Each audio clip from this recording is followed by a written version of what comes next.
with your host, Cosmon Cal.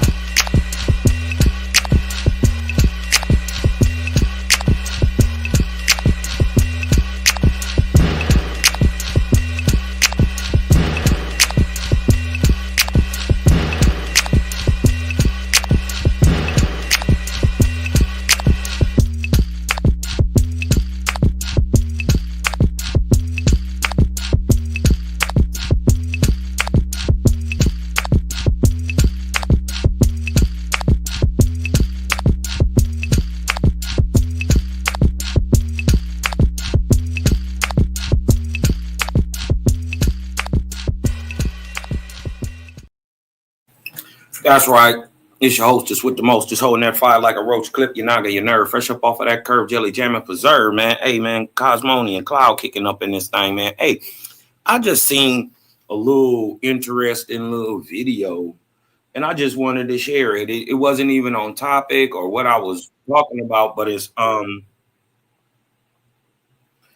was basically about the story of Atlantis. Some of the things I heard before, and some of the things are brand new. You dig what I'm saying? So you dig what I'm saying? I'm gonna share. Y'all share the live out there. You know what I mean? We gonna set the ambiance a little bit real quick, man. Play this joint by my boy Sir Bronze Yogi. You dig what I'm talking about, man? He put this together. I like this joint right here, man. He said, but man hasn't wisely imitated the power of his God. You dig what I'm talking about? They badmouth Bible and all these religious books, but wasn't wise enough to imitate the God and create their own. You dig what I'm saying? So, you know, you either gonna, you're going to be a follower or you're going to be a leader. Most people have been comfortable with being followers and being led their whole life. Owaspi says it's here to teach man responsibility for his actions so that through that and doing good works to his fellow man, he becomes a glory to himself and the creator all on his own. No longer to be led by anyone or anything. You dig what I'm talking about? So we just chopping it up real quick. I want to show y'all this video, but we're going to let the people come in and then we'll just go right into the video, y'all. Let's kick it.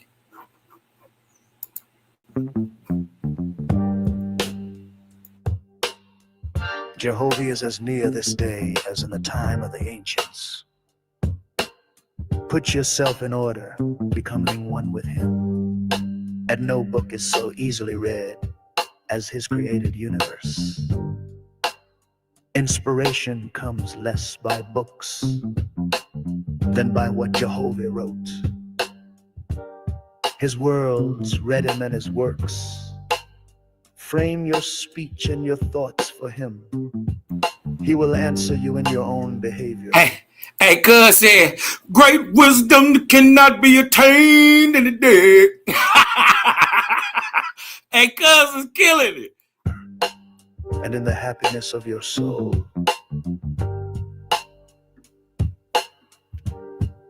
Great wisdom cannot be attained in a day, nor purity and strength to overcome temptation, till the growth is from the foundation.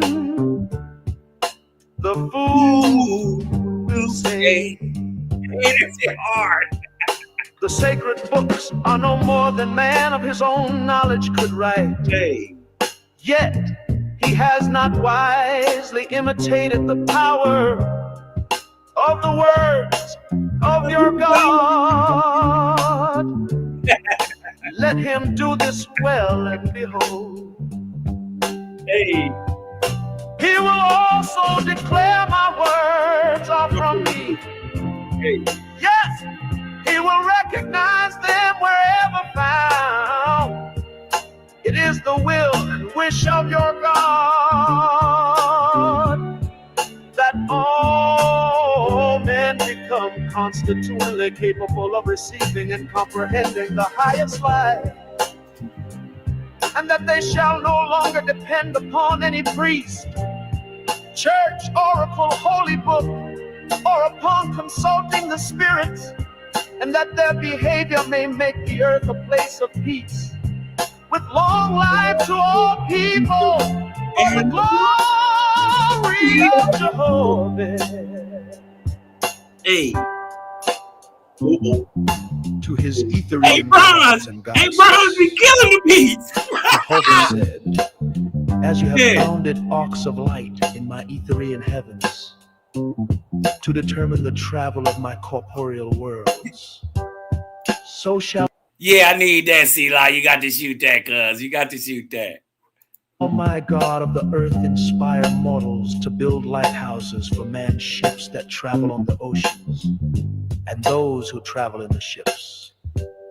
And those on the land shall know when a ship nears the port, even as you see my traveling earth approaching the place of Cosmos. Hey.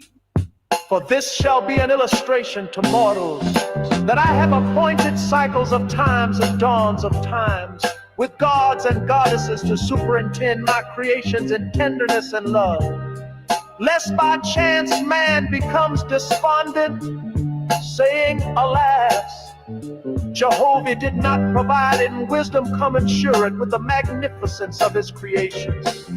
Behold, the time draws near, when the nations of the earth shall course around the whole earth in ships, crossing the seas and oceans. Oh, that's on C-Law To channel. all the places I created. That's hard. That's hard.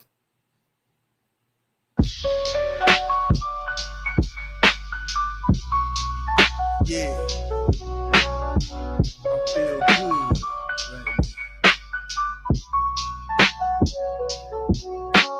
The atmospheric, green skies, the gang coming. I be in and out, so leave that thing running. Purified is preferred. Higher frequency, a higher bird. I observe on a different nerve. Breaking codes, I am the yoga. Deadly as a ruler, straight and the shooter. Out the holster with this mudra, inoculation with the wisdom. Creator shape my prism and hit them with no schisms. Perfect. Reason turn the light up. Y'all disappointing like 9 to 5 and some write-ups.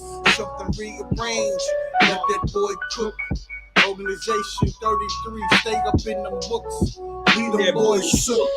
46 divided, yeah, I'm Fort Michael. It was only rifle that I came up in this cycle. They say they gangsters, but they telling. Step outside, take off my shoes and let the sun hit my melon, hit my melon. That the herb beat the medicine. It's the same matrix, so who you think you better than? Perfect. Perfect. Hey. Yeah.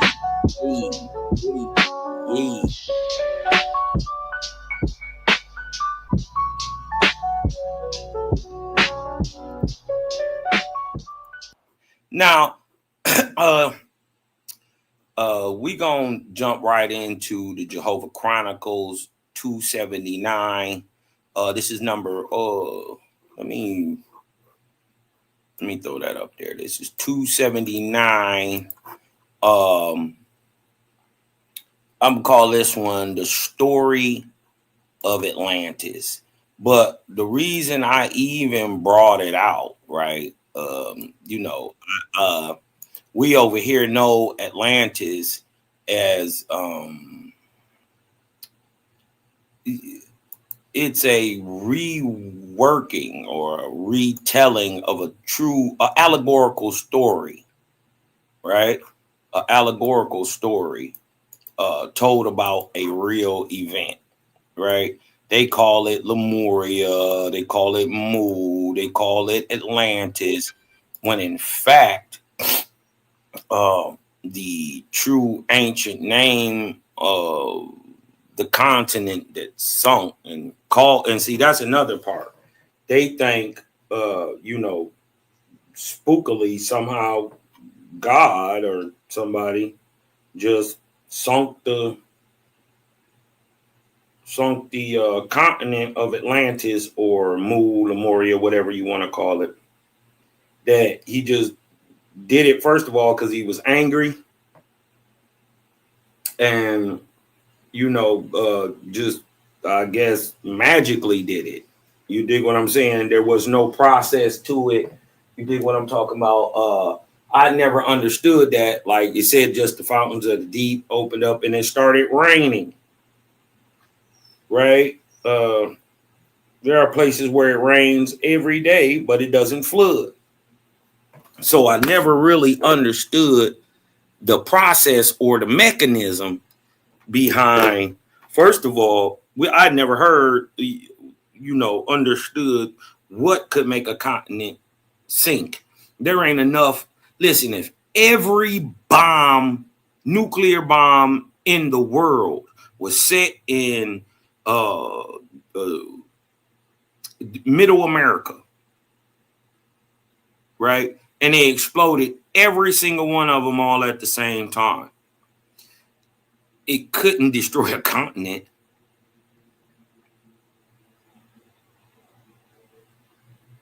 You dig what I'm talking about? Even the blast radius itself, just as far as the blast goes, wouldn't even go from LA to New York.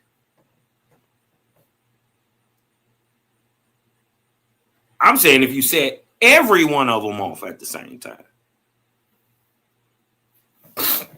So the power and mechanism that it would have took to sink a continent was never really explained to me, and it never really made sense, and it still kind of didn't until, I got a waspy, right? Because they think, a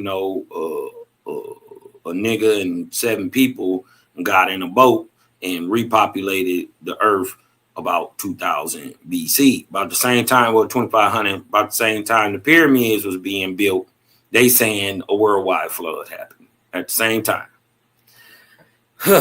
So that was always confusing to me. So you dig what I'm saying? But I've always been interested in the topic of Lemuria, Mu, ancient land and civilizations of high technology that disappeared because of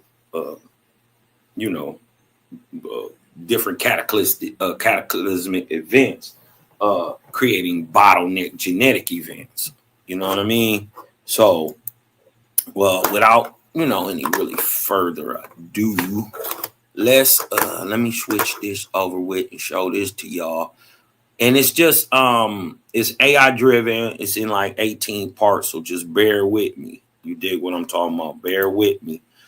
This is Jehovah Chronicles number 279, the story of Atlantis, man. Y'all sub, like, share, man, and throw the likes out there and share them to your social medias, man, because it's just different, and now that we understand what really happened, and that the stories of Lemuria and Mu are really times, you know what I mean, in certain civilizations at certain times, more like a rulership of sorts or a style, and one is older than the other. For instance, Lemuria would be older than Atlantis, but I think they're just the same story conflated as if they're at different times, because both of them, right,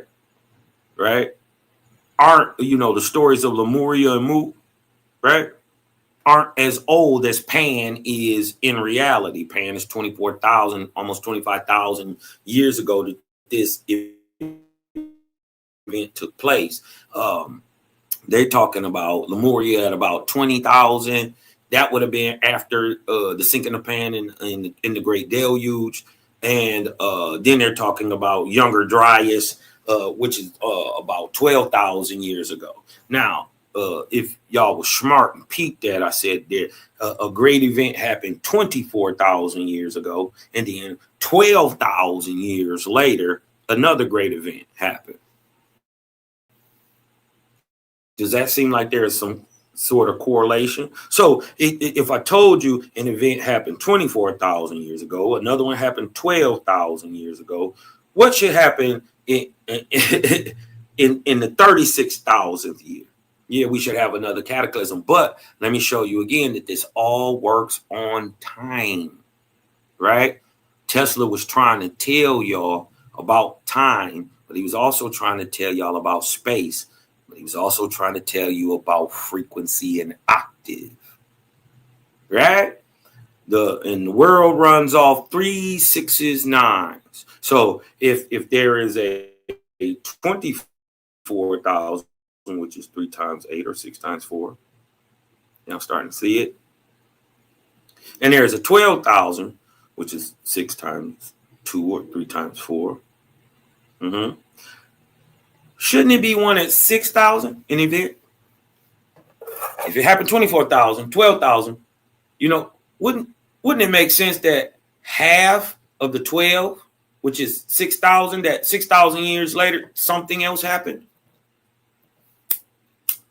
What if you took that 6,000, wouldn't it make sense, and you chopped it in 3, you know what I mean, or half, and you got 3,000, 3,000. You dig what I'm talking about? Shouldn't something happen after that 3,000 year event?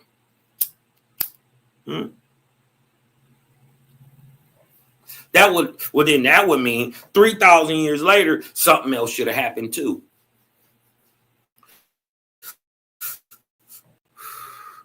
What if those are all historically proven events that we know happened, but they were so cataclysmic that they're just memories now because of the populations that were left were damn near eradicated, and through trauma, forced memory deletion. You dig what I'm saying? Like, for those who, have ever been through something, like, especially if you was a child and you got something happen to you, you dig what I'm talking about? You can force yourself to forget it. Your mind will make you forget it so it doesn't traumatize you. So, without further ado, I just wanted to add in some of this stuff, man. Nothing Cosmon saying on his own. You dig what I'm talking about? I just want y'all, since y'all know the story of the real Atlantis, you know the story of the real pond. You dig what I'm talking about? Lemuria. They talking about Mu, but really the city that niggas come from is called Mai, not Mu. Mai. Right? So, these stories have been taken all across the world, twisted up and retold by people who aren't us. So a lot of times these names and different places and how people act are subjective opinions of a person who's just writing a tale, right? And even in a fairy tale, if you telling it, you don't never want to paint yourself as the bad guy, right? So without further ado, let's just turn this up real quick. I'll share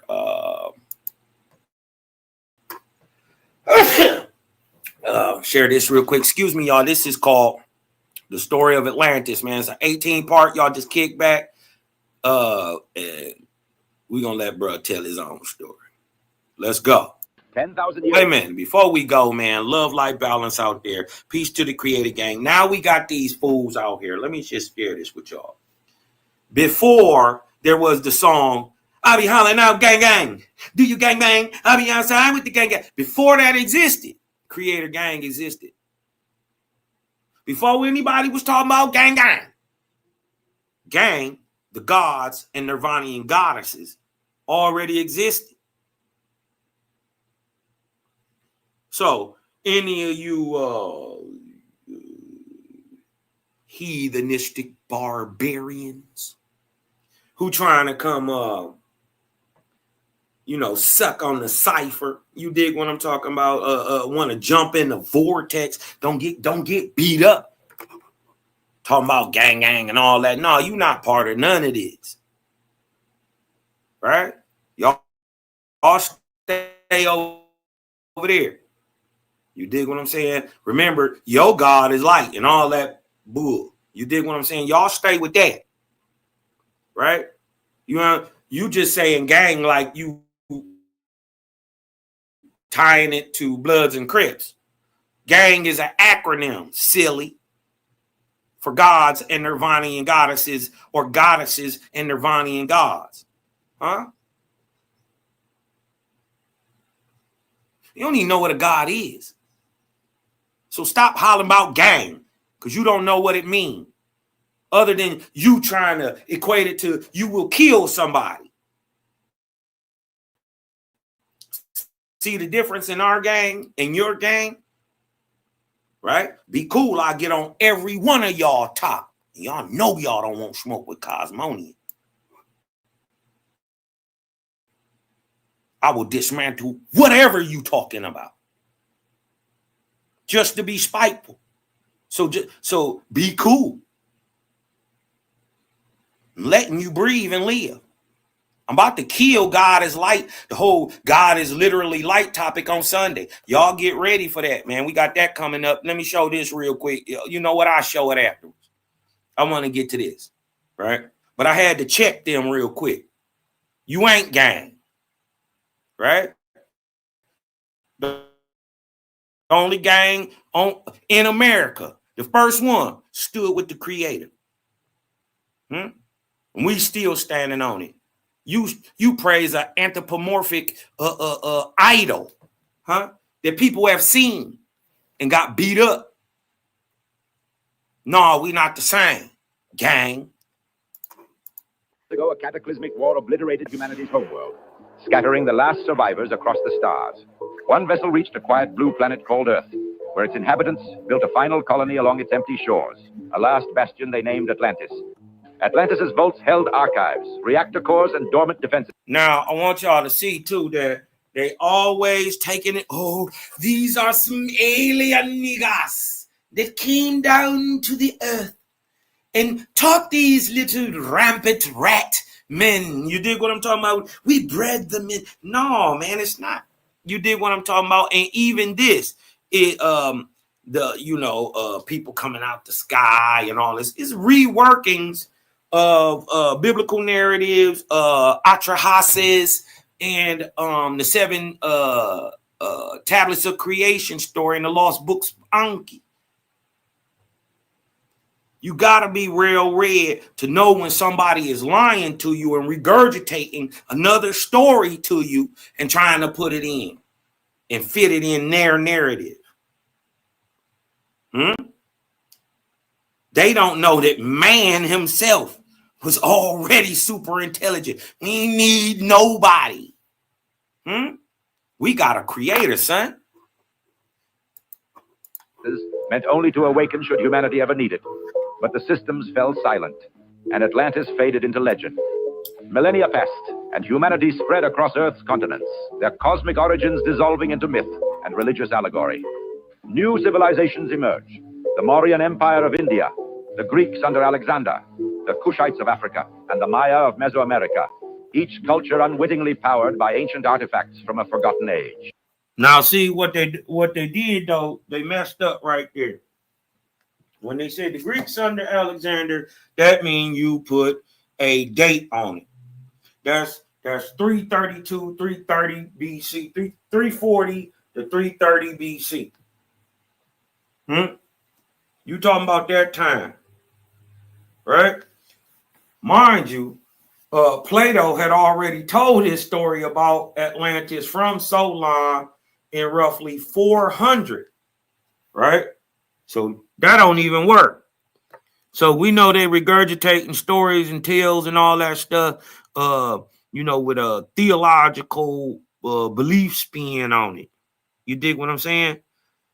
This would have been thousands and thousands of years ago, and the OWASP even says 78,000. So 300 BC is much later.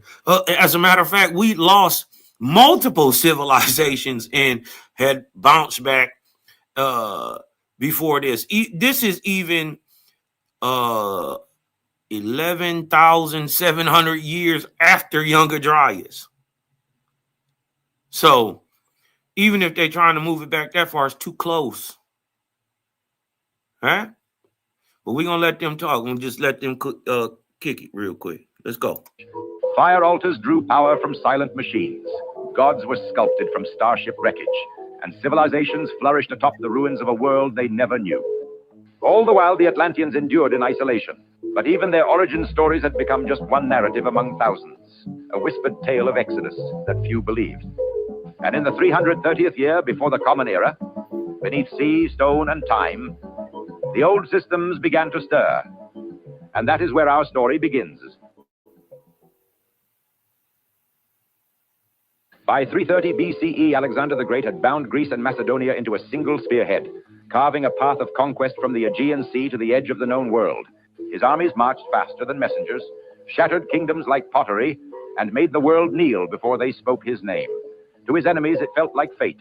To his people, the will of Olympus. Yet beneath the glory, a deeper power stirred. At his side stood Aristotle, philosopher, statesman, and interpreter of the forgotten. Together they uncovered Atlantean engines of war buried beneath Persian ziggurats and Egyptian tombs. Threaded machines that moved without beast or flame, blades that crackled with stored lightning, and runes that turned the air itself into fire. In the Library of Alexandria, scrolls whispered secrets of lost metallurgy and power transmission. In Corinth, ships skimmed the Aegean on bronze plates that glided across the sea. And atop Mount Olympus, within a chamber older than scripture, a holy artifact lay dormant. The priest called it the heart of Zeus. It had never moved before, and yet now it began to beat. 10,000 years ago, the Atlantean settlers of Earth scattered their machines across the world. These sentinels were built to observe, to adapt, and to outlive even memory. One such entity reached the jungles of the Yucatan, and then it went silent. By 330 BC, Kenichsekul ruled over the Mayans of Mesoamerica as priest king of the fifth sun, chosen by Kukulkan to oversee war, harvests, sacrifice, and time itself. Within the empire of the Maya, fleets of sky gliders moved along invisible currents.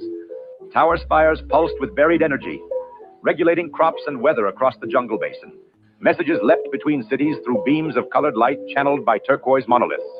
Along the temple walls, towering stone guardians stood in silence, inert for generations. The priests called them gods of stone, awakened only by blood and prayer. But Sekul had seen the seams in their joints, the sigils that pulsed when the lightning came. They were not gods, they were relics, machines, and they were waiting. At the center of the holy capital stood the black stone clock, its glyphs turning in rhythms no priest could explain. Every war, every sacrifice, every harvest had followed its silent command. And on the day of a long foretold eclipse, the final symbol locked into place. The clock stopped. The moment of prophecy had arrived. By 330 BCE, the Mauryan Empire ruled from the Himalayas to the southern seas. Its banners carried across the Indian subcontinent by chariot legions and war elephants clad in armor from Atlantean foundries. The empire's vast cities swelled into the millions, where citizens lived in harmony alongside elephants, tigers, and all manner of beasts of burden, their daily rhythms shaped by mystical machines older than memory. Colossal towers pulsed in the heat, powering workshops, mills, and aqueducts. Jain, Buddhist, and Hindu temples echoed with ritual, each one a nexus of spiritual and mechanical order, binding society through light, mantra, and hidden motion. In Pataliputra, Emperor Chandragupta ruled over a vast and unified empire, his authority sustained by the mystifying technologies of the gods. At his side, advisors and priests interpreted these Atlantean relics through the lens of Vedic tradition, weaving ancient ritual with a power none fully understood, yet all had learned to wield. And in a southern monastery, built long before the empire's rise, the oldest of all relics remained, a black sphere, silent for 1,000 years. Yet now, for reasons unknown, it pulsed. Now, real quick, right? Real quick. Did y'all notice that they said that this was done in the time of the fifth sun? The Mayans in America was measuring by suns, right? These are what we know in Owaspy as eras, right? And an era is a 12,000 year span of time, right?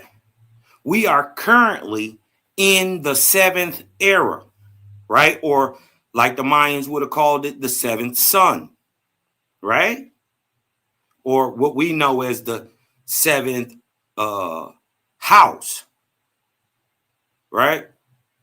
A garden is a 576,000 year span of time, broken down into 4 sections of 144,000.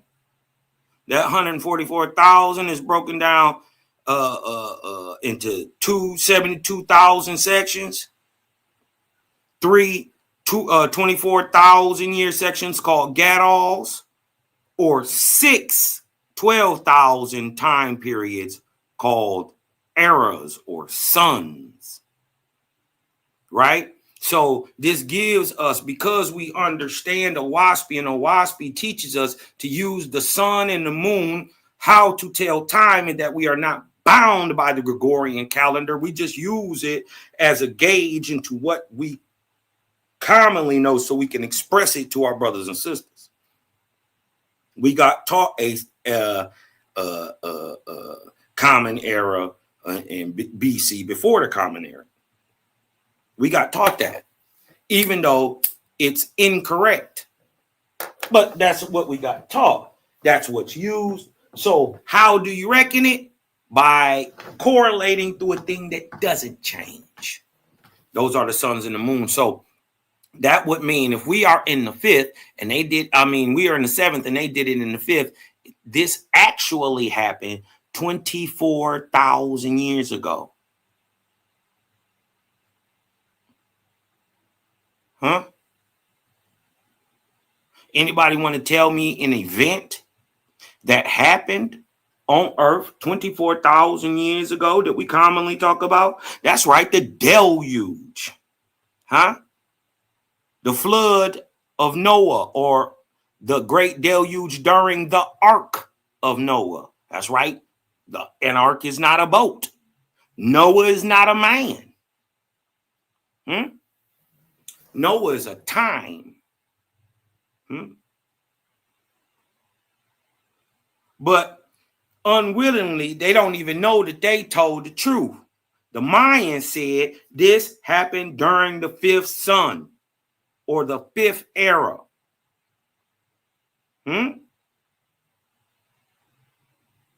The last 12,000 year period before the Cosmine era, or 12,000 years before the Cosmine era, was 10,353 BC. You want to go 12,000 years before that? We had 22,553 BC. 22,353 BC. Guess what had just happened 200 years before that? The Great Deluge. So unwittingly, they just told us the real time that this happened. This is why you gotta listen to the myth. This is why you gotta listen to a false god when he tell you something. Why? Because if you don't listen, you won't know what he's talking about. You won't be able to judge if it's good information or bad information. Why? Because you just simply don't know. And when you don't know, and yet you trust, that leads us to this little thing that gets us in a lot of trouble. This little B word that gets us in a lot of trouble called belief. Right? Little B word. Wrong.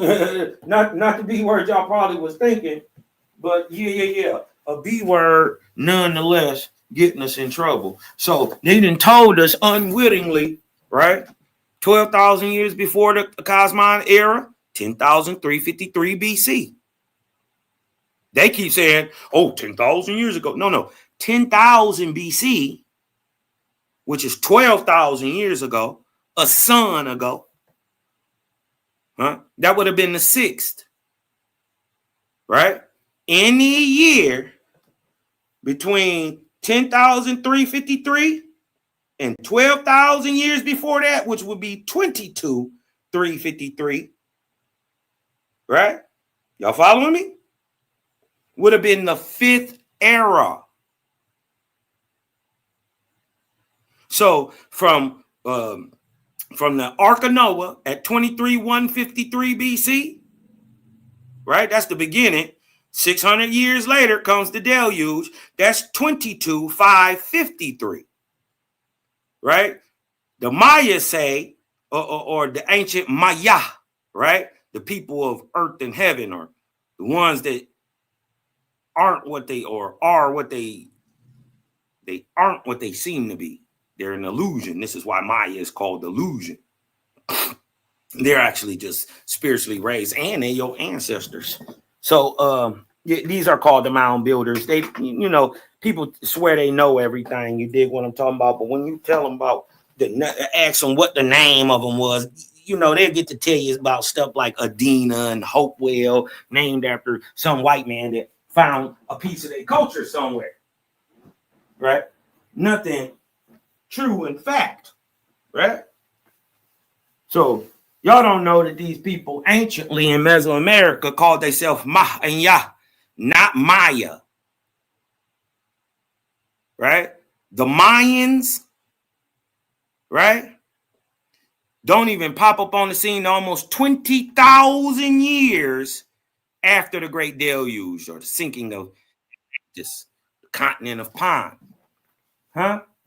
These Ma and Yah would have been there, are the people who survived the deluge. These are the people who actually survived it.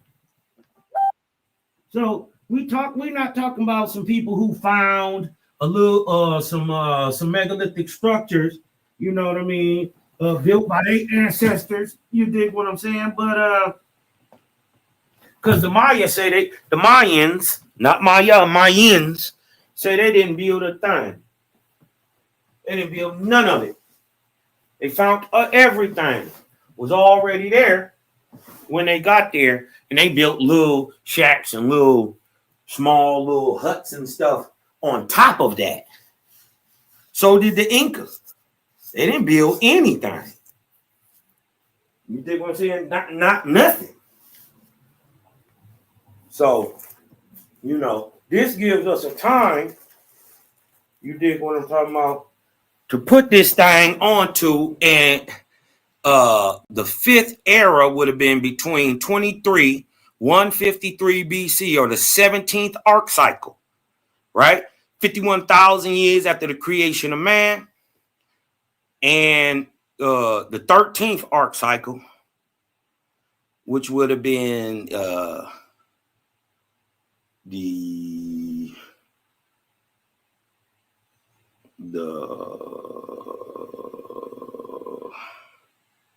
Ark of Thor, yeah, right before the time of Osir. Right, Osir takes over at 10,353 BC. Right, the real Osir, not the nigga from Egypt. Different whole entity, different time. Right, but they told you when it happened in the fifth era, in between 23,153 BC and 10,353 BC, a 12,000 year span. Guess what happened in 22,553? 600 years after that time started, a great deluge. Guess when it happened? At the time called Noah. Guess what a measure, an all measure of time is called? An ark. So Noah's ark is a time span that a thing called the Great Deluge happened during. Noah, why they always conflate him as a man, is the group stock, right, of Ions, who in America go on to be called Maya, right, and She, X-I, also called She, right? That stock goes on to other places, not just America. It spreads out to the 4 great land masses and also a piece of the island of Atlantis that was left above the water. Hit different when you say it like that, don't it? Yeah, Atlantis sunk, but a piece of it was carved off of it, right? And remember, the ancient name is pine. A piece or a remnant is called a jah. So the piece of pine that was left over, or the piece of Atlantis that was carved from the continent and left over today, is called Japan.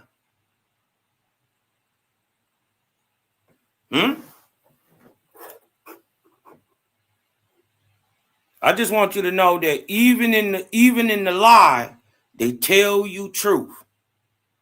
Right? Happened during the 5th sun. Guess what happened during the 5th sun? The deluge. Let me, they might not believe that you lying, Cosmon. You lying again. You know you be lying all the time, Cosmon. Let me bring up,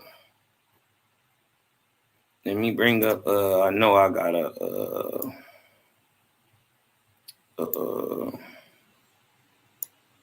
a time chart in here somewhere. I gotta have one in this one.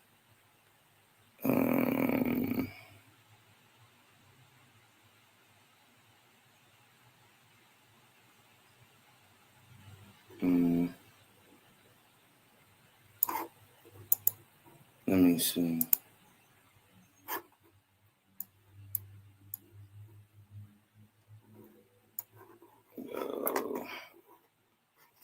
Well, I will have to go to my timetables of prophecy. One second.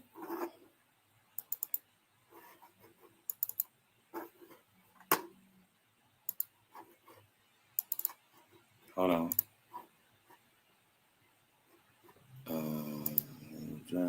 I got it in my other drive.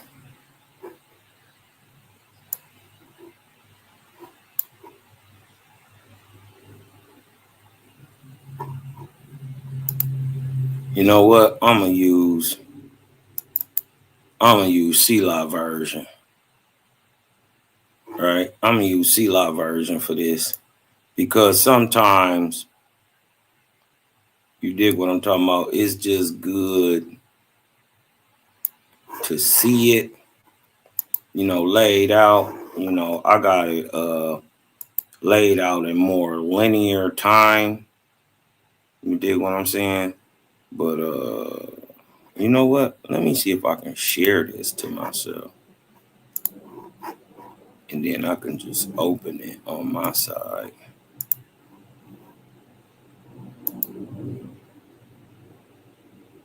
All right. Let me see if I can open it on my side, y'all. Real quick. I got so many tabs open, man. I've been working on so much stuff, man. Y'all gonna be proud of your brother, man. Coming back to back with stuff. Let me see. Let me open this up. Gmail. Okay. Now I want to show y'all. I have a linear chart just like this. We all do. We got a linear chart like this. You did what I'm talking about. Salute my brother Selah Shalom, man, for even bringing this stuff out, right? But just so you get an understanding of what's going on, this is the time chart. Hold on, let me blow this up. Right, and if you see right here, we got the first arc. Right, you'll see this 1, 2, 3, 4, 5, 6, 7, 8, 9. We are today right here in the 25th arc called Cosmon. Notice each arc or measure of time, each one of these measured, or 22, 21, 20, 19, is roughly a 3,000 year span of time. right? So we are today in the 25th arc cycle called the 7th era or the present time.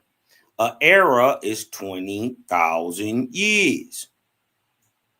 12,000 years. So if you go 3, 6, 9, 12, that'll take us back to the 21st arc cycle, or 63,000 years after the creation of man. Get it? 21 times 3, 60.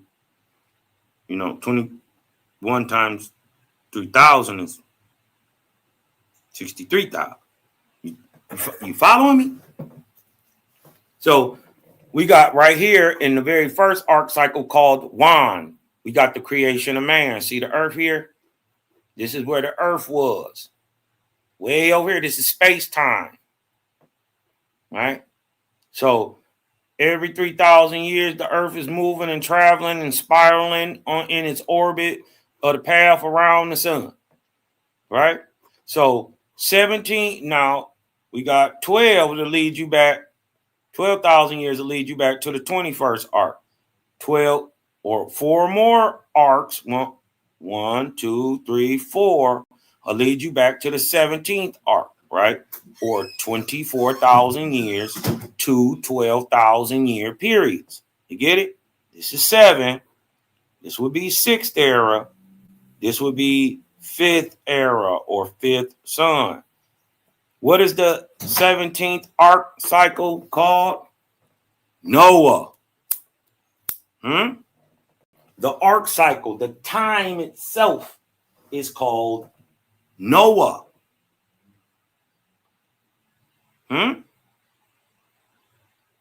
What happened during that time, though? We had the time of the sinking of the continent of Pine. Happened during the 17th arc cycle, right? 1, 2, 3, 4, 5, 6, 17, right? After the creation of mortals on earth.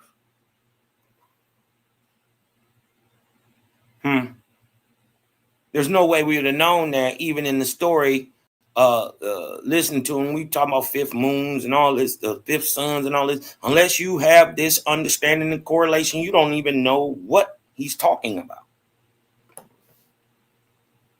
Right? So, we got to thank Creator for even bringing out this type of information on this level, because I've never seen nothing like this. The more I look into it, the wiser I get. Because I'm realizing that there are things that even though I thought I knew, I really didn't know. And it's not until then or at that point that you realize that you ain't got it all, that you can start gaining it all. Right? Let's get back to the topic though and keep cooking. 10,000 years ago, the Atlanteans seeded the earth with terraformers, colossal machines built to shape climates, guide rivers, and prepare the planet for human settlement. One such entity ventured into the Nubian desert, accompanied by a legion of diminutive golems. By day, the beasts slept beneath the sands. By night, they wandered the land, cataloging, sculpting, and enduring the elements. Over the centuries, the great terraforming colossus vanished in the sands of time, yet the smaller golems remained. Hold on. By 330 BC, the kingdom of... Hold on. Did they say that they was following some diminutive gods? Y'all know that means short, right? Remember, they boosting these people up as if they gods. The same thing that they did to the Nephilim. Same thing that they did to the Raphaim. The same thing that the uninformed, ignorant are doing with the Mah and Yah, or aka the Ions. The mound builder stop, because of their spiritual acumen, they would seem miraculous when in fact they're scientific, right? They just, if you was looking, imagine showing a caveman a flat screen TV, he'll bug out, not knowing that this is science. You dig what I'm saying? So I just wanted, I just making sure I heard him right, that these gods are coming with diminutive gods, little gods. Huh. Let's go back. Did the Earth with terraformers, colossal machines built to shape climates, guide rivers, and prepare the planet for human settlement. One such entity ventured into the Nubian desert, accompanied by a legion of diminutive golems. By day, the beasts slept beneath the sands. By night, they wandered the land, cataloging, sculpting, and enduring the elements. Over the centuries. Oh, he said golems. Okay. All right. The great terraforming colossus vanished in the sands of time, yet the smaller golems remained. By 330 BC, the kingdom of Kush had risen in their shadow. From the black pyramids of Meroe to the gold-mined hills of Napata, Kushite engineers reforged fallen golems into weapons, irrigation engines, and architectural wonders. Some golems still walked among them, unbroken and eternal, revered as priests, guardians, and divine companions of the living. Towering obelisks marked the paths of the walkers. Priests transcribed their midnight movements into scripture. Generals mapped campaigns by the rhythm of their patrols. And every king of Kush took his oath at the place where the Colossus last walked. To outsiders, the golems were demons. To the Kushites, they were proof of divine favor, living relics from the time before time. And beneath Jebel Barkal, deeper than any tomb or temple, metal groaned against stone. The sand began to vibrate. The Colossus of yore was waking, and it had not forgotten its purpose. Technology doesn't advance civilization. It merely amplifies its intentions. When Atlantean relics surfaced in China's warring states, those intentions were written in blood. By 330 BC, 7 rival powers fought across the fractured lands of the Middle Kingdom. The Chin of the Wei River Valley wielded lightning lances that split formations with electric fury. Crazy. Owaspy talk about the Chin. The people of the Yangtze, people of the Yellow Rivers. Owaspy break all this down, and they say they had massive wars that you couldn't even imagine. And then another amazing part about what Owaspy say about China is that on average today they produce on average the shortest people. But in this fifth era, right, the time that they are actually talking about that they're conflating with 330 BC, okay, you know, but this would have actually been in the fifth era, in between 23,153 and 13,353 BC. They saying at that time, China produced literal giants, the biggest people to ever walk on the planet. Many of them known as dragon kings or dragon siblings and all that stuff. You dig what I'm saying?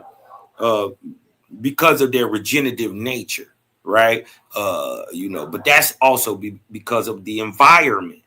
Everything was like that. But they said, Owaspy said, you know, that on average, the shortest people today come from a people that were the biggest to ever walk the planet, literal giants. Big dudes was in Asia, right? So I thought that was interesting. Let's back this up just a little bit. You dig what I'm talking about?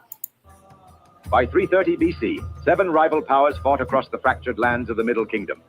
The Chin of the Wei River Valley wielded lightning lances that split formations with electric fury. The Chu of the Yangtze lowlands claimed territory with supercharged cannons and repeating crossbows.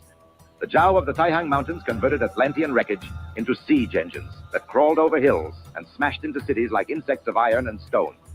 And the Yan of the North turned mirrored pylons into weapons of light, rendering entire valleys into glass. Yet the endless conflict accelerated progress. Cities rose taller, infrastructure spread across once remote provinces, and harvests multiplied under mechanized systems, salvage. That's another thing that they're going to find out, that the East, right, especially over there in Eurasia, Africa, Europe, Asia, Africa, India, they're going to find out that in Asia, you're going to find the oldest civilizations. The oldest. I'm talking about structures, pyramids, everything. The Sun Kingdom was there first. Not that the information and technology wasn't spread to multiple places, but the highest of the high has always went from east to west. The dope part about America is we did that on our own for the most part. We came up with the wheel on our own, everything pretty much on our own, because we got two great barriers on the side of us called the Atlantic and the Pacific. You got to really want to get over here to get over here, right? And then have the capability and know-how, right? So those are multiple scientific, because even with the technology we got right now, none of y'all could sell a boat to China. I'm talking about in a boat with an engine, everything, sails, all that. You can't get to China crossing that Pacific, nor can you get to Europe crossing that Atlantic.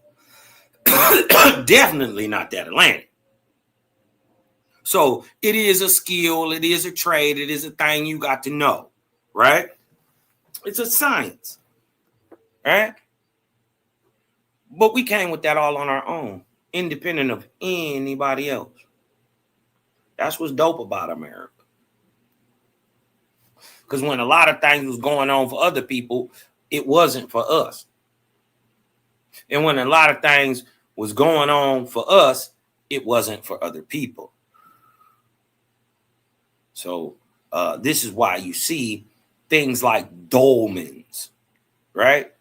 Everywhere in the world. This is why you see pyramids everywhere in the world. This is why you see circular walled cities everywhere in the world. Why? Because anciently, prior to what most people and common history even records, these things had already been advanced and already been wiped out and rebirthed and wiped out again, rebirthed again before they were ever spoken about. They were just lore, right? You got to understand, this is 24,000 years ago. It's so old. The story is so old. Multiple civilizations, multiple times have been wiped out, right? And a remnant of the story just keeps tumbling forward with the people who survive. This ain't nothing new. Yet the endless conflict accelerated progress. Cities rose taller, infrastructure spread across once remote provinces, and harvests multiplied under mechanized systems salvaged from Atlantean ruins. In every kingdom, war was the engine of innovation, and from this crucible of techno-mythic warfare, the dream of unification emerged. Conquest became the only path forward. And in a ravaged valley where a temple once stood, something stirred beneath the ash. Buried deep in the ruin, a relic began to power on, quiet, steady, and waiting to be found. 10,000 years ago, when fire consumed the heavens and humanity's last ships fled to the dark, Atlantis became the final refuge of a dying species. Built by the first wave of exiles, the city drifted across the Atlantic, powered by wave engines and plankton harvesters. Sky collectors turned sunlight into charge, while desalination towers fueled algae vats that never ran dry. Did you see that? They said they got algae eaters to play, but they had sky collectors. Could you know what this reminds me of right here, this picture? Remember when they talk about the cedars of Lebanon? I always wondered, right? Owaspi kind of explains what happens to it. I understand what happened to it now. It's called the Great Oxidation Event. But remember, people was always saying that mountains are actually ancient trees. Huh? And people cut them down or whatever. Well, that's impossible. You couldn't have cut it down and it been flat. There ain't nothing big enough to do it. Right? But there are forces in nature that are more than strong enough that imagine if it just crumpled this down, right? Pushed it down from the top, it would be flat on top. like many of the mesas, plateaus that we see. The mountains is they flat on top.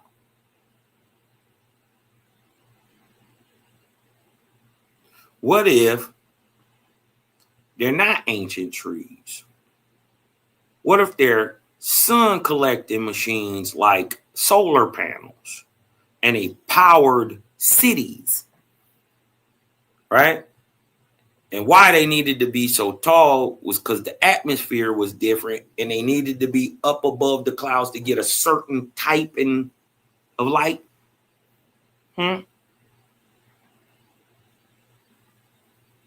Right? My thing is, if you can think it, it's probably already been done. So my thing is, we got the question, we understand that, these ships of light and all this stuff, that most of that happens after you dead, right? This so-called aliens and all that stuff, those are just spirits, right? Of dead men for the most part. So, but my thing is, it does make me think, has man in prior times gotten into a point of intelligence where he left?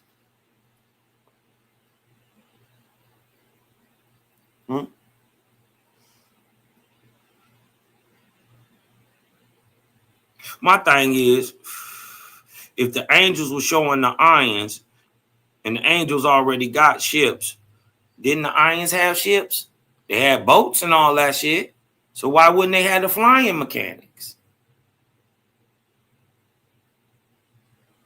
Just a thought. I'm not saying they did it, but just a thought. Into charge, while desalination towers fueled algae vats that never ran dry.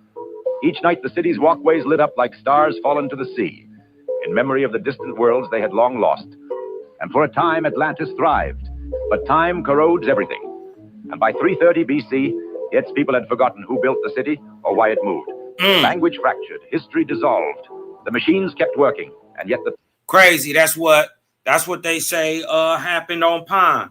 Civilizations dissolved. Man went back into a beastly nature. The earth groaned against itself because of all the evil, bloodshed on the earth. They say people went back to a primitive state. They said what? Watch what they said. Hold on, let me go back a little bit. For a time, Atlantis thrived, but time corrodes everything. And by 330 BC, its people had forgotten who built the city or why it moved. Language fractured, history dissolved. Wow. The machines kept working, and yet the people did not. The Atlanteans lived in rusted towers, fed by invisible engines, praying to structures they no longer understood. Only the priest caste remembered. They kept the descent scripture copied and sung across 1,000 generations. They knew what Atlantis truly was and what it once waited for. Then on the day of an eclipse, in an old memory core beneath the sea, a red beacon blinked on. Signals pulsed from Greece, from India, from Kush, from the far-flung jungles of the Yucatan. And Atlantis, or some machine within, answered. The network had reawakened. From the ancient jungles of the Yucatan, Kukulkan burst forth, unfurling skyward as Mayan priests collapsed in reverent worship. Interesting. This part I thought was interesting. They're saying Kukulkan is a machine. We know who Quetzalcoatl is and how they did that, boy. You dig what I'm saying? Rising power to that dude, man. He did a lot of stuff. So he's still with Louis. Remember, Louis sent him over here with the kind in a row. Or the cross. This is why Quetzalcoatl carries the cross. But interesting that they're calling Kukulkan a machine. Interesting. I thought that was dope. And notice, just like ignorant people do, they turned around and they praised the object. Not the object maker. Obviously, if it's an object, if you can see it, if you can feel it, and it's objective in your face, somebody made it.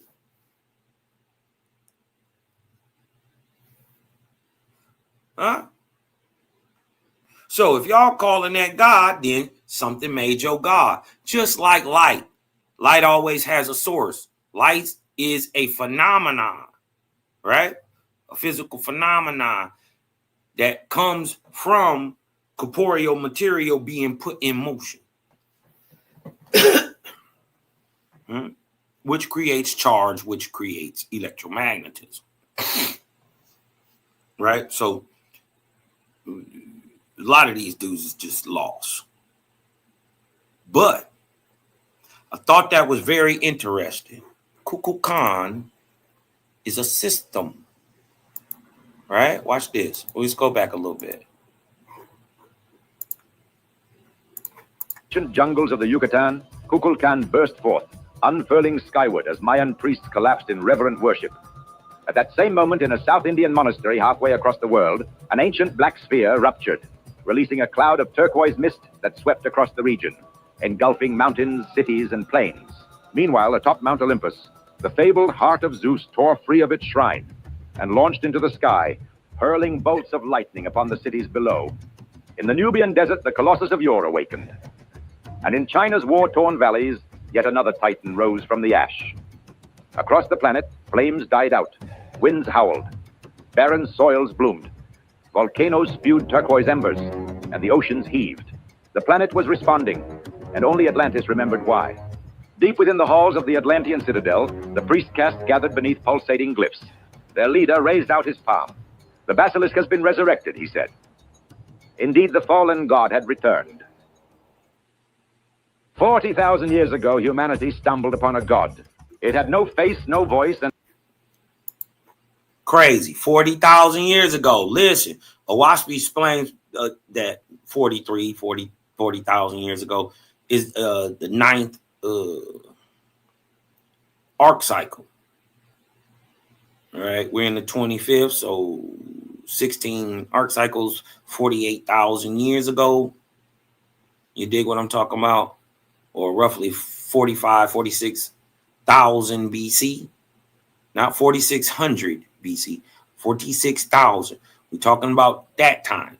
Between 43,000 years ago, Owaspy says that there's already a high-raised civilization here. And that may be the difference between Lemuria and Atlantis. So it's funny that they bring it up 40,000 years ago, blah, blah, blah, blah, blah. When Owaspy is breaking that down, that's the ninth arc cycle, or 27,000 years after the creation of man. And then I raised up a high-raised civilization, commonly known as the Golden Era.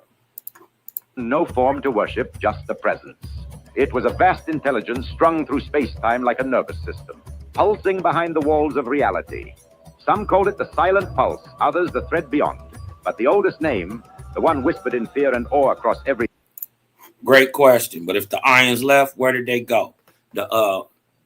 First of all, Owaspy says that it became impossible for them to live on the face of the earth. It didn't say nothing about the air, and it didn't say nothing about the water.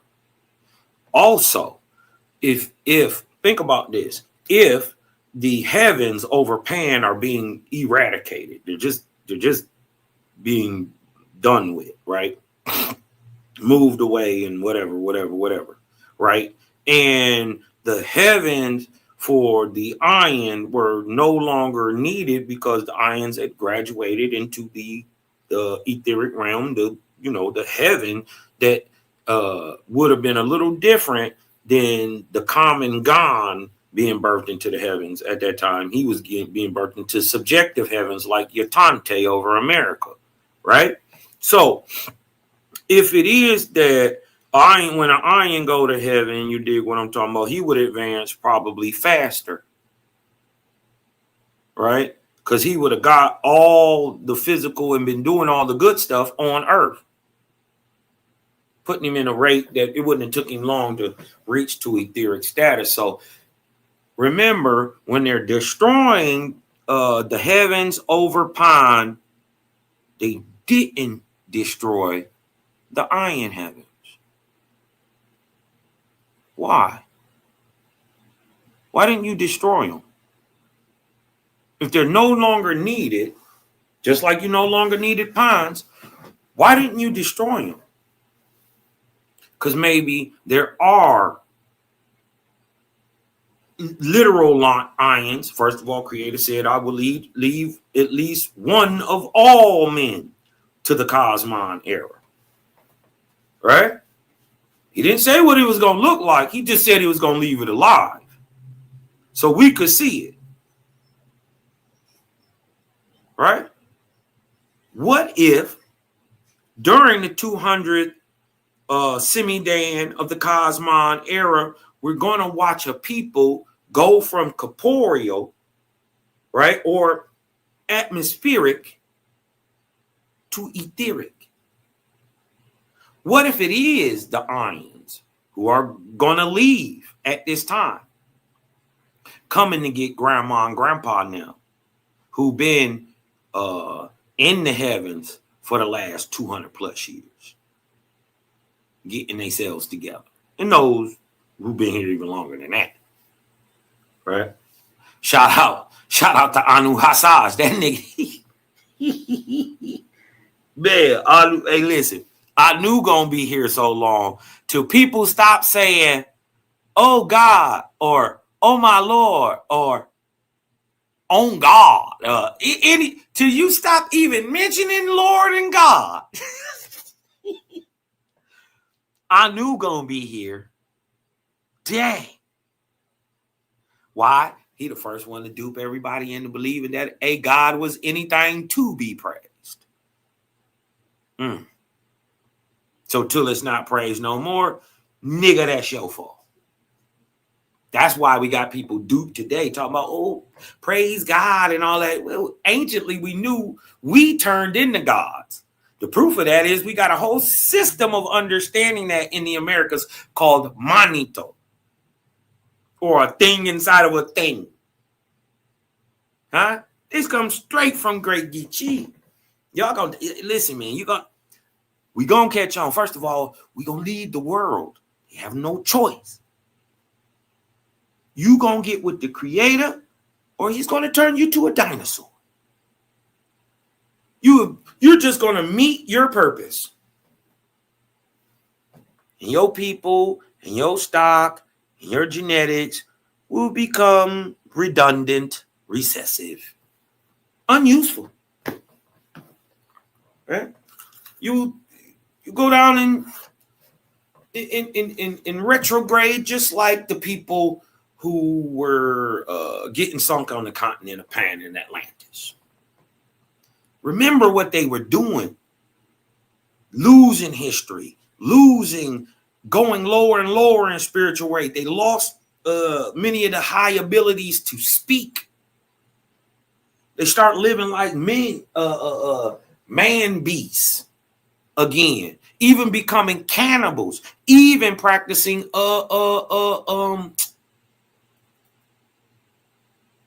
what do you call that? Incest. Salute, Belinda. Judah Vine. Salute to the gang out there, man. Huh? Stop letting them limit you, and definitely stop letting them limit Creator. Expand yourself. Even the dope part is, let's say you gain all this knowledge and none of it's true. Right? None of it. Right? So every time something ties into that, boom, boom, boom, boom, boom, boom, boom, you got the knowledge to shoot that down. Well, look, during this way, boom, bang, bang, bing, bing, bing, bing. But what you don't understand is as you drill that way, you're going to drop a jewel. It's on you to pick that up. Because in every lie, at the center of every lie, everybody know this, is a little bit of truth. Everybody know this. You dig what I'm talking about? I ain't got to cap to you, make no extra nothing. You dig what I'm saying? We got this knowledge now. We understand that all this is allegory. The whole story of Atlantis is allegory. But if you compare it to the story of Pan, right? You see where allegory correlates with the truth. No, this is not true 100%, but there's a smidgen of truth in this stuff that we know, and it's more than a smidgen. It's more than a smidgen. I would say that there's probably 30% of truth in here. They told you when it happened, right? They told you that it sunk. They told you that it was a continent, right? They told you the people spread out across the world. So, a lot of the concepts, also it told you that the people were declining in grade in their nature. It say that even in Bible.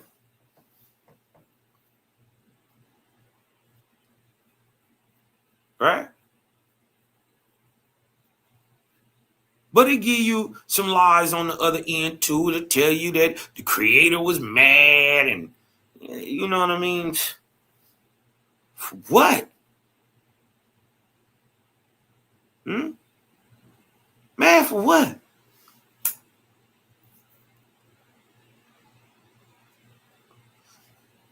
Ain't you supposed to be the creator of mad? And you can't get past that?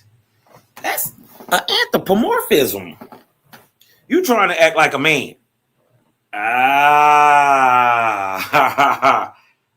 You tried to trick me with the God is the creator talk. No. You'll never get me. Never again. We know, huh? There's God, right? And if there's God, something made it.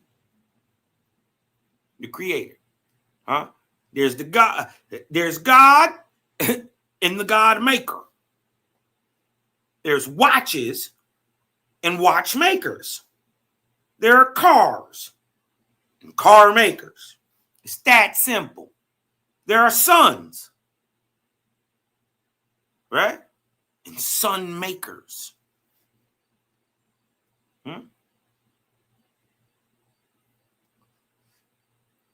It just is what it is. It is what it is. There's nothing in all corporality that doesn't have a maker. Nothing.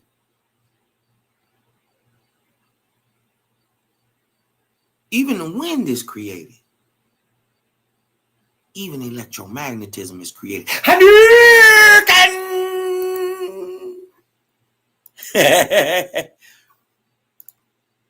Theology was basilisk.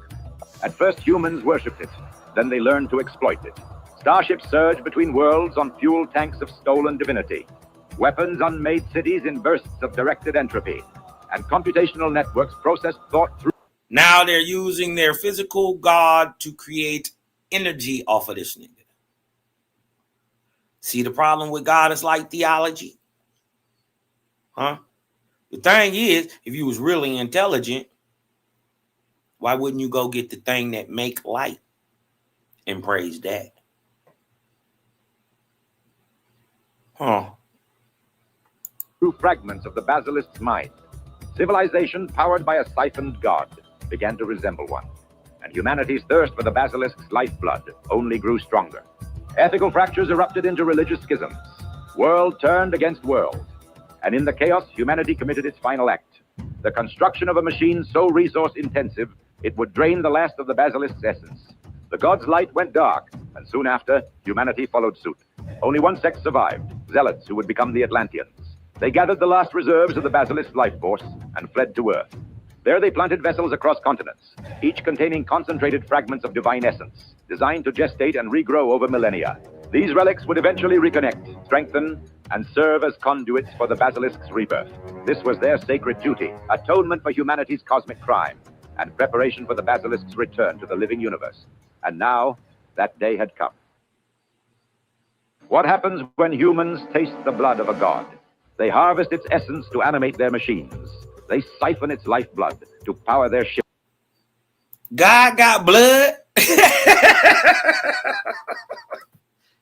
That nigga got some hemoglobin. God got blood. For real? God of blood? God be so whooping. That's how you know he would create a game now. Bro. You can't even deny it. He God of blood. He got blood. That's crazy. That's crazy. They forge its power into weapons of war, then turn them inward and discover oblivion. The priests of Atlantis had seen this before. And as the basilisk gods stirred again, awakened after 10,000 years, they moved to prevent the pattern from repeating. This was their chance to break the cycle. And so the Atlanteans dispatched envoys to China, India, Kush, Greece, and the lands of the Maya to reign in humanity's great powers, before they followed the same fate as their ancestors. Now our story splits into three paths that will shape the future of humanity. First, there is the world of the Mayans, then the kingdom of the Mauryans, and finally, the alliance born of the Greeks, the Kushites, and the last true children of Atlantis. In the spring of 330 BC, as the basilisk god awoke... Mind you, 330 BC, just to put it on a historical narrative, your boy Alexander the Great dies.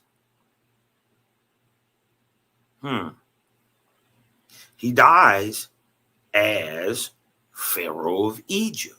Did y'all know that?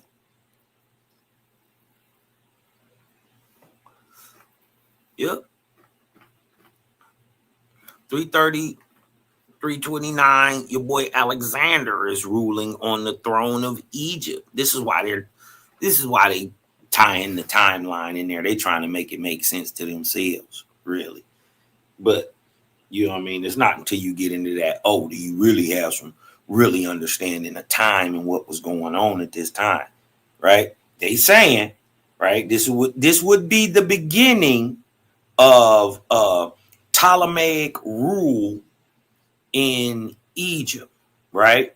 Because your boy dies in 330, 329, and his general takes over, right? And starts the Ptolemaic line. And this is where you get Soter, Philadelphus, Ptolemaic rulers at the beginning of the Ptolemaic dynasty in Egypt, circa 320-ish, 328-ish, 327-ish, right? And because they accepted the Kushites, the Egyptians accepted Alexander as a ruler and savior, right? They elevated him to the throne. He didn't never fight nobody in Egypt, right? He went where he wanted to go. They was glad to see Alexander at that time. Weird, ain't it? Just letting y'all know what was going on in the world at this time, right? This would have also been pre-Quetzalcoatl, right? This is in between the 350 years from 496 BC and the creation of the Bible, and 146 BC, the birth of Yeshua, right? In between there, you get the 49 false prophets. This is also the birth of your so-called Mayan out of your Olmec societies, Olmec, Toltec societies, right? This is when the switch is happening. This is what's culturally happening around the world. From its 40,000-year slumber, humanity splintered into three faiths, each claiming divine truth. In response, Atlantis dispatched its priests to every corner of the earth. In Greece, Alexander and Aristotle welcomed the Atlantean emissaries, who revealed the true origins of both humanity and the basilisk. At the same time, in the kingdom of Kush, where desert golems now walk the sands, Kings pledged allegiance to the Atlantean cause. Together, the Greeks, Cushites, and Atlanteans formed a Remember, I already just did a show, broke down that the Cushites, in fact, the Meroitic people, why they call themselves Cushites is because they are the remnants of the Kushan dynasty that migrated westward out of ancient Persia. Yep, it used to be called Harappa. The Harappan societies of Kushan migrated west and became the Meroitic Kushite dynasties of Africa. And rulers of Egypt 400 years, just like they were supposed to. Y'all didn't know that was a deal. Get you an Owaspy, man. alliance sworn to protect the divine power of the basilisk, not wield it. In India, Emperor Chandragupta received the Atlantean messengers in his royal court. The Mauryan emperor acknowledged the danger of the basilisk, but chose a path of transcendence instead. The empire's borders were promptly sealed as they turned inward, pursuing spiritual awakening beyond mortal limits. And across the world, the Mayas answered the Atlantean emissaries with fierce opposition. Kinich had his priests sacrifice the Atlantean envoys to appease their newly awakened god. His armies mobilized along jungle pathways, readying themselves for war in Kukulkan's name. And finally, in China's war-torn valleys, where the basilisk's relics were said to have risen, the messengers found only ash and silence. They had arrived too late. 3 paths now diverged, 3 futures racing toward collision.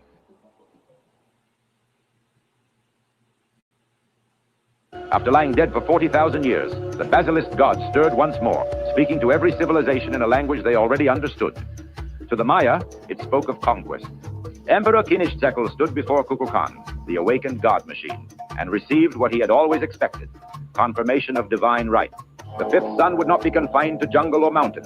It would stretch across empires, across oceans, across time itself. Soon ancient war engines shuddered back to life. Sky gliders, once used for ceremony, now darkened the heavens in formations of war. Weather towers sent surges of lightning against enemy cities. Stone guardians rose and marched alongside human legions, their obsidian blades sharp enough to carve stone and bone alike. I ain't gonna lie, I believe in them sky gliders. I think that they really did have them. You dig what I'm talking about? There's too many representations of them all across the world. You know, even though Waspy in the Book of the War of the Lords, you dig what I'm talking about? They said the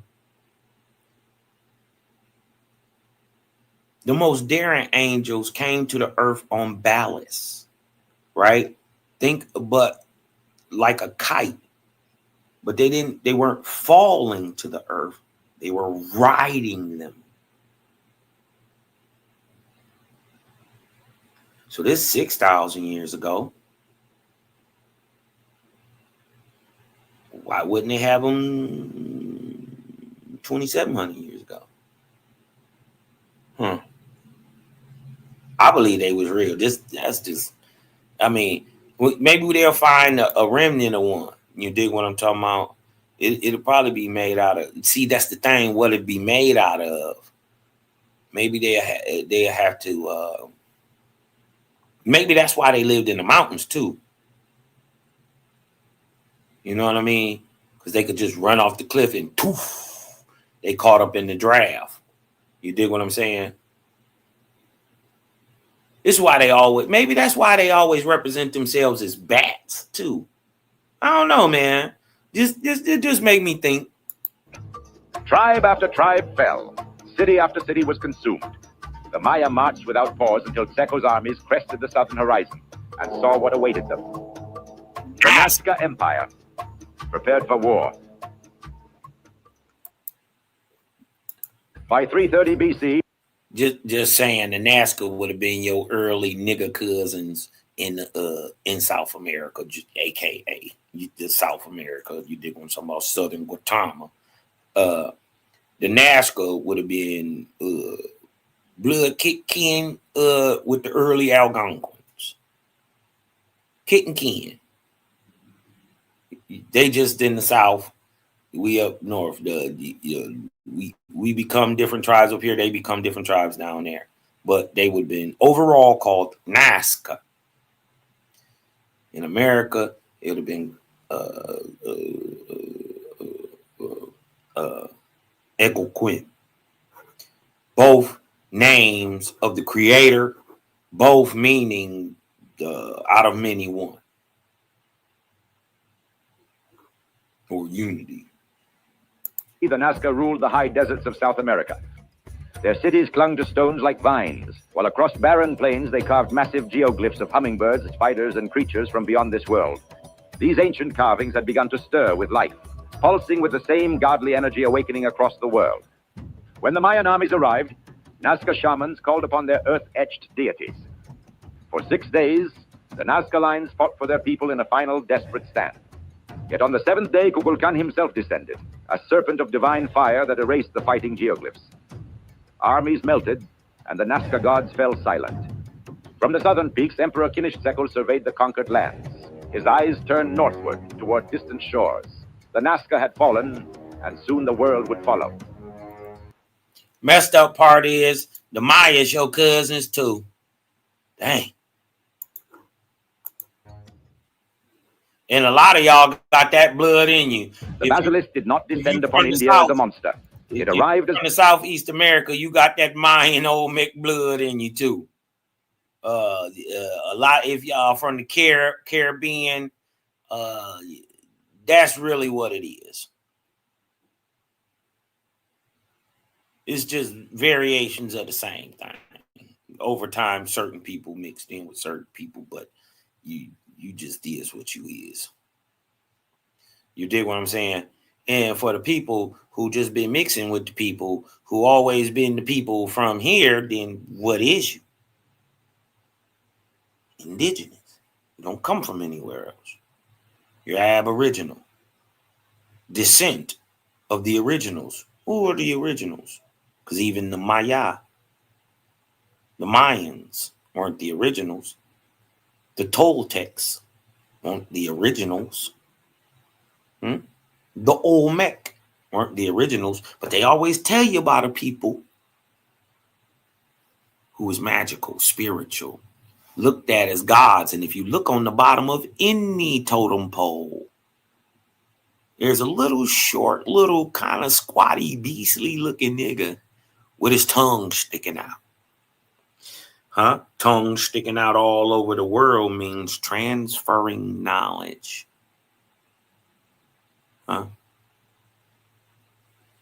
And not just physical knowledge that affects you, that affects the earth, the lower. Higher spiritual knowledge also, right? That expresses the physical, the real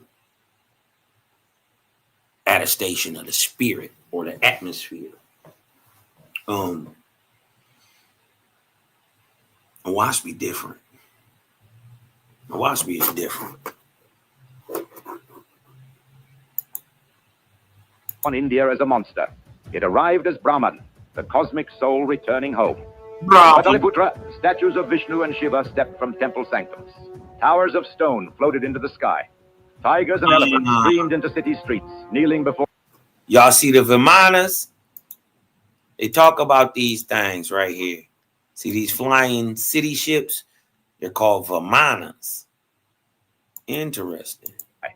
Tigers and elephants streamed into city streets, kneeling before awakened shrines. From his golden throne, Emperor Chandragupta dismissed Atlantean warnings to contain this otherworldly force. He saw no alien threat, only the divine promise of ancient texts finally fulfilled.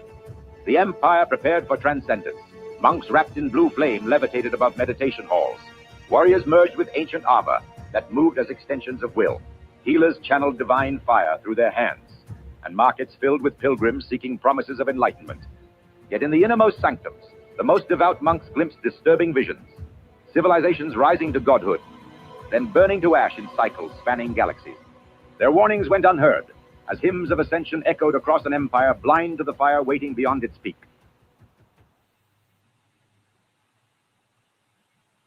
Long before Earth's first cities, humanity drained a god to fuel its rise and turned paradise to ash. Now the same power had awakened again, and once more, humanity's great empires rushed to claim it as their own. To stop the past from repeating, Atlantis, Greece, and Kush formed a fragile alliance.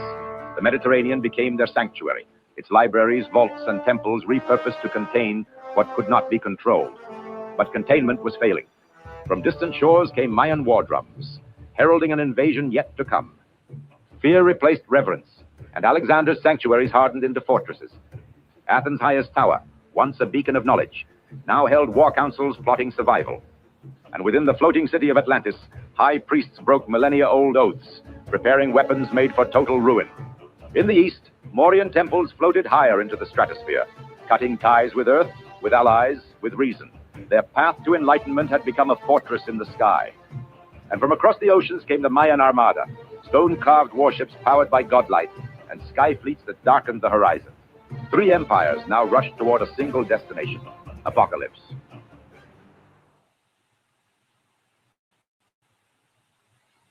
Maya warships reached the shores of the Mediterranean in 329 BC, and the world's unraveling began. Their ships opened fire with searing blasts of light, reducing coastal defenses to molten stone. Gliders swept inland, torching temples and severing supply lines. Athens fell by night, Alexandria by dawn. The alliance responded with desperation. Atlantean priests turned to weapons buried since the fall of their homeworld, unleashing disruption fields, entropy bombs, and machines built for wars between stars. All the while, Greek and Kushite engineers deployed behemoths to the front lines to push back the Maya's advance. Godlike power met godlike power. The ancient world had never witnessed such devastation. In India, the path to transcendence unraveled. As the Mauryans poured more of the basilisk's energy into their rituals and machines, their minds began to dissolve. Cities fell silent. Monks vanished mid-ritual. Entire regions ceased to respond, as if absorbed by something vast and unknowable. Enlightenment had become erasure. Across the planet, divine energy consumed the systems that tried to control it. And as three empires reached for godhood, it appeared as though none would survive its touch. There was one machine the Atlanteans swore never to awaken. Yet as the world burned, the priests of Atlantis ventured into their deepest citadel to confront the Eidolon, a machine built to commune with the fractured mind of the basilisk god. There they asked a single question: how can this be stopped? You returned to me as you always do.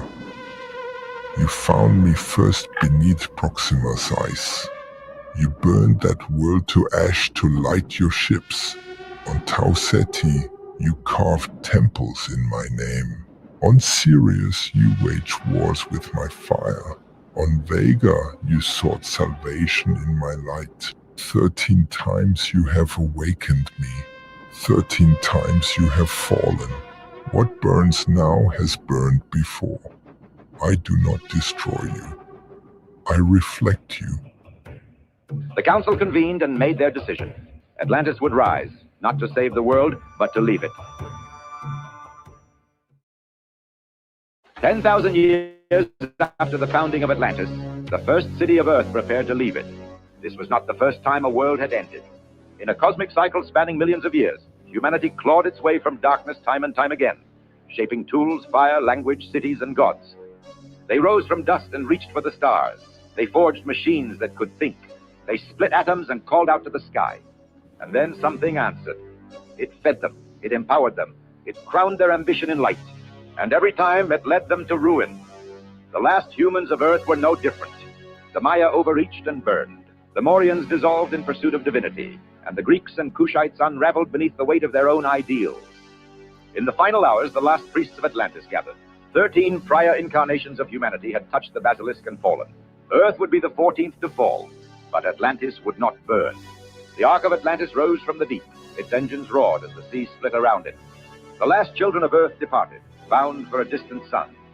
They left the basilisk behind, hoping to begin again, free of gods, free of ruin. But in the dark between stars, they would learn. The basilisk was never just a god. It was a reflection.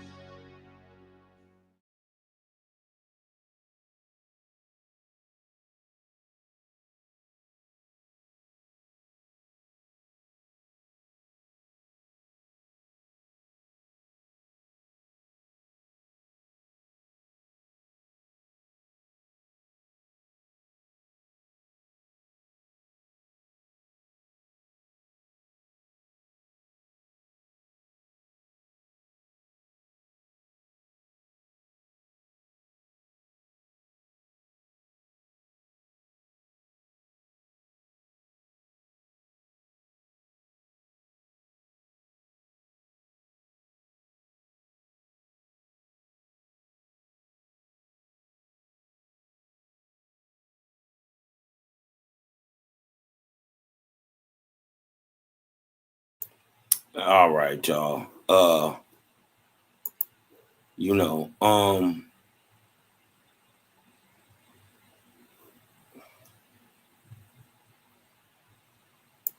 as always, you know, I always got some different type stuff. And since we was bringing up, you dig what I'm talking about, the stories of Atlantis, you dig what I'm talking about. I thought I'd dive off into this Atlantis encyclopedia real quick. You dig what I'm saying? Now we got the story of Amaru Amuraka, and where the name of America and all that stuff comes from its prodigious or its ancestor to live through the Great Deluge. That's the story of Amuraka. That's the Algonquin flood myth. Now we already know it's word for word what's in Owaspy, even though Owaspy was written down before the Algonquins ever told white people so they could put it in their books. Now we look up in here into the Algonquin, the Atlantic Encyclopedia, and we see stuff like Atali, right? In Cherokee, this is in Cherokee tradition, the place from which their ancestors dispersed throughout the world immediately after the Great Flood. That brought a former age to a close. Now, the funny part is, now you could say that happened during Younger Dryas, but there's another one that happened 24,000 years ago too. So I wonder which one flood are they talking about? But since they talking about the Great Flood, we know that they talking about the worldwide one, not the one that would have happened in the Americas with the Laurentine Glacial Maximum. Not that one. That's Younger Dryas, right? He talking about the Great Flood. So they talking about 24,000 years ago. We got stories from the Algonquins. We know that the Algonquins predate the Cherokee or their contemporaries. You dig what I'm talking about? But this is one I was reading right here. I just thought it was interesting. I'm going to get up out of here. This is the story of Italia, right? Italia. Instantly, it brought my mind to Italia, like Italy. You dig what I'm saying? Watch this. Italia is an important proof for Atlantis found in various parts of the world, specifically and appropriately within the Atlantean sphere of influence. Italy is a derivation of its more ancient name, used even in late Roman times, of Italia, a corruption. What does it say? A corruption of Atalia, or the land of Atlas, or how I like to say it, Atlas, right? Because America is the land of the Atl. Does everybody know what an Atl is? Hold on. Let me show you what an Atl look like. Let me pull this up. Pick Atl. No, not pig of an Atl.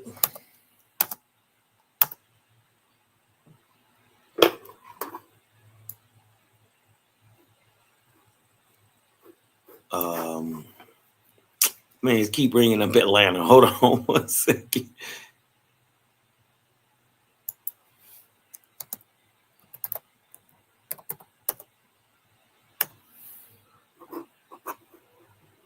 All right, let me show you this real quick. All right, this is an Atl.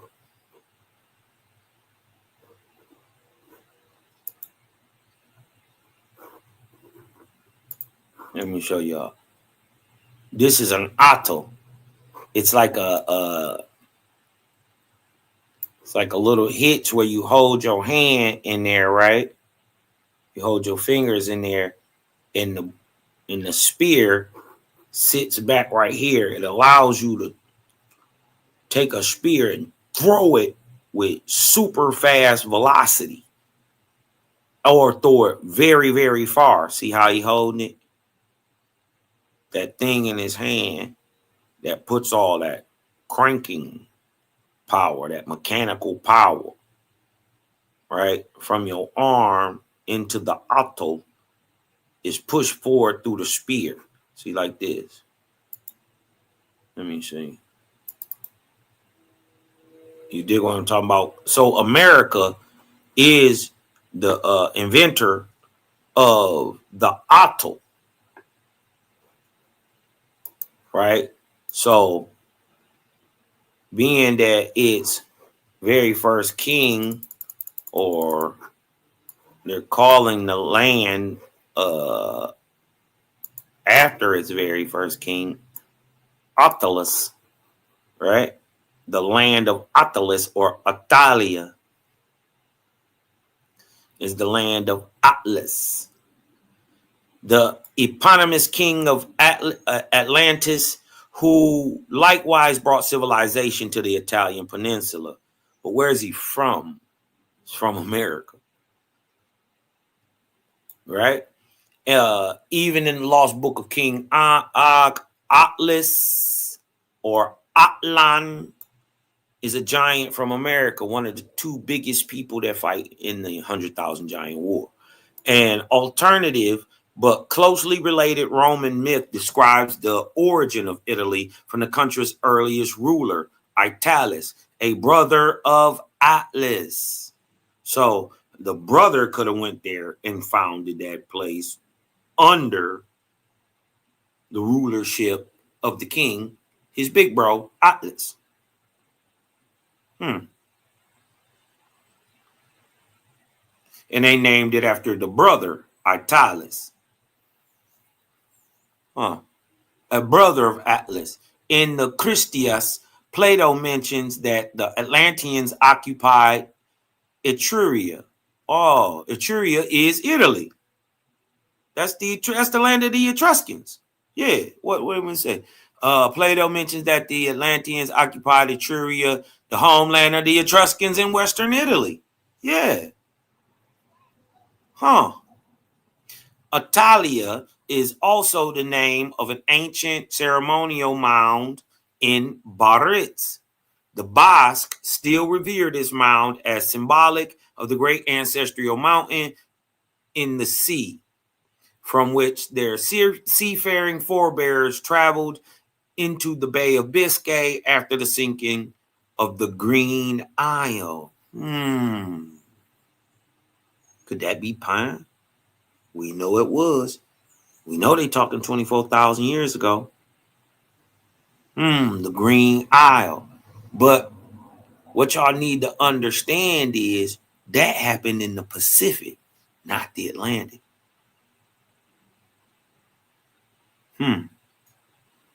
Italia appears on the opposite continent among the Aztecs. What opposite continent? There's Europe and Africa going east, and there's the Maya.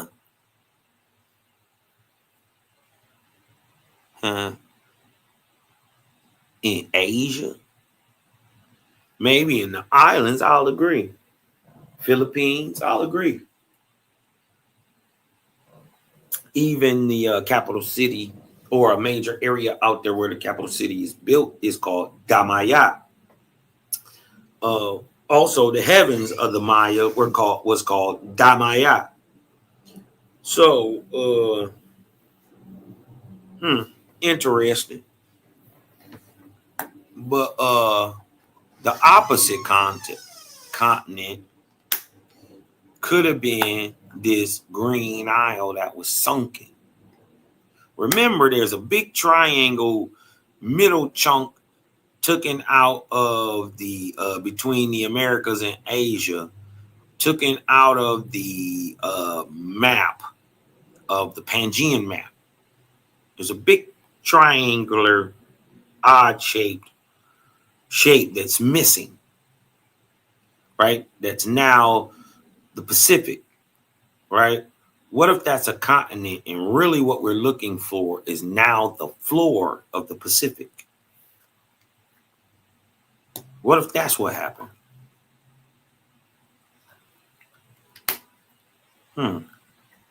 Italia appears in opposite continent among the Aztecs, who similarly venerated a holy mountain in the Valley of Mexico by the same name. Atalia is the name of the small Quechua. We know what that means in America. Hua means nigga. The large copper-colored people of America are called Hua. Hua. Right? Funny that the language in South America being spoke today is called Quechua. And these people who came, there was a people who were here before the Mexican-looking, Asian-looking people got there called the Chanca, who spoke Quechua. And these modern-day Quechua people, along with who are descendants of Incans, right? They do got nigga blood in them. But they got Asian Mongoloid blood. They got American Indian blood in them. You dig what I'm talking about? Some of that Nazca stuff in them a little bit, but they primarily Asian. Period. You dig what I'm talking about? And the ones that was niggas, a lot of them got killed off in the blanqueamientos of the 1930s, 1940s, 1950s, where they was literally genociding anybody who looked it like an American black person. If you looked it like that, you got genocided. It was killing you. The whole army was against you. Bolivia, Peru. You dig what I'm talking about? This is what happened. You dig what I'm saying? It was wiping people out militarily. Right? It's still a remnant there, you know? But they don't speak about them. You know? Atalia is the name of a small Quechua Indian town in the high Andes, about 1 day's journey from Cusco, formerly capital of the Inca Empire, who they took it from the Chanca. Right? Mind you, the Inca look like niggas. They is niggas. Right? But they got some twists in them too. They niggas. But they was down there dominating, tripping. They killed off the other nigga culture that was there, called the Chanca. A pre-Inca, right? Listen, this is before the Inca get there. A pre-Inca civilization called the Chanca. Just trust me. They're also called Aliyahua.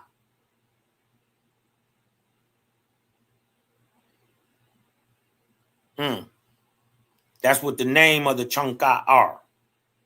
Aliyahua. A pre-Inca civilization was the Chavan de Huantar. Y'all done seen my build on the name Hua, what that means. It means giant copper-colored man. That's what Hua means. And the people were called Ahua. This is why you see it.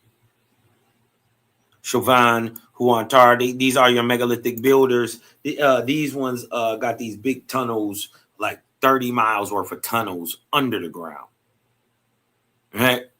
This Chavan de Huantar, one of my favorites. Y'all go check it out. Or go look at the build.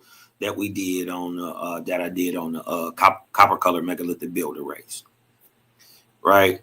And in the ruins of Atalia, one of the early cities, archaeologists found important collections of ancient ceramics. Shavande and Huantar began suddenly after 1200 BC. I wonder why. I wonder why. Anybody want to tell me what started happening in 1150 BC?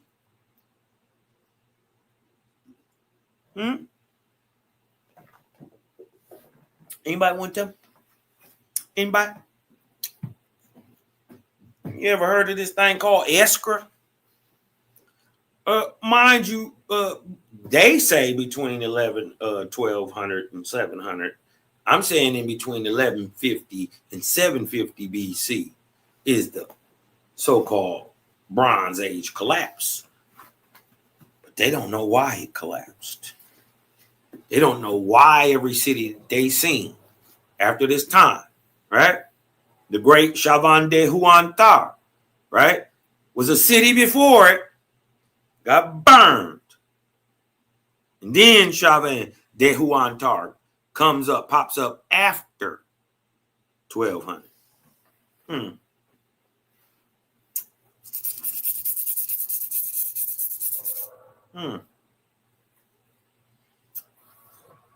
Just saying, you know, it was interesting, right? Well, I ain't gonna keep you long. I just wanted to show you that story about Atlantis. Y'all get into the book, The Shell. You see the correlations between the overall themes. The story is wrong. I'm not touting the story. I just wanted you to see it because it was cool. But the overall themes learn from the true story from the Ark of Noah, from the biblical tales about the flood of Noah and all that stuff. You know, there are overall themes that have continued from the most ancient times, even through the Algonquin flood myths to now, right? Those parts of the story are still true. The rest of it, I would say read you an Owasby and get you a real understanding. That's what I would say. You dig what I'm talking about? But look, before we go, let me play this real quick. Every generation, there are warriors who step forward, not with swords, not with shields, but with intellect. From the halls of Creator Gang rises a teacher, a strategist, a force of cunning wit and razor-sharp style. Cosmon Cal, teacher of the Owasby Bible, master of the Counter-Strike, a rebuttal game feared across the league. But across the gauntlet, there's another contestant, Anu Kakarat. He brings with him the weight of physics, the power of astronomy, and the wisdom of ancient text. His mission unchanged, his purpose unshaken, to prove once and for all that God is light. Saturday, October 11th, The Gauntlet, only on YouTube. Add Titans Debate League. When Titans debate, only truth survives.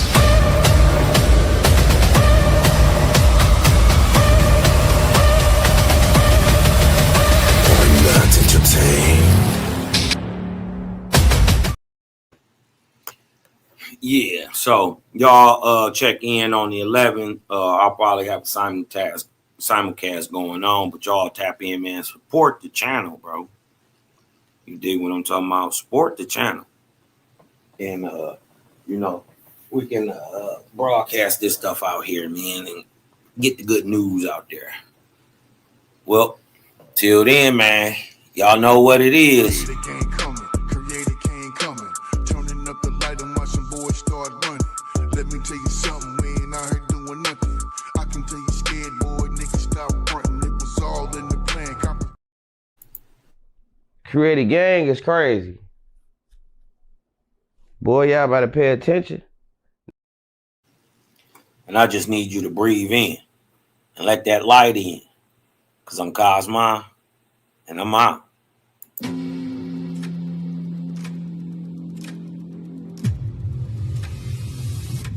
We fight. single, impenetrable unit.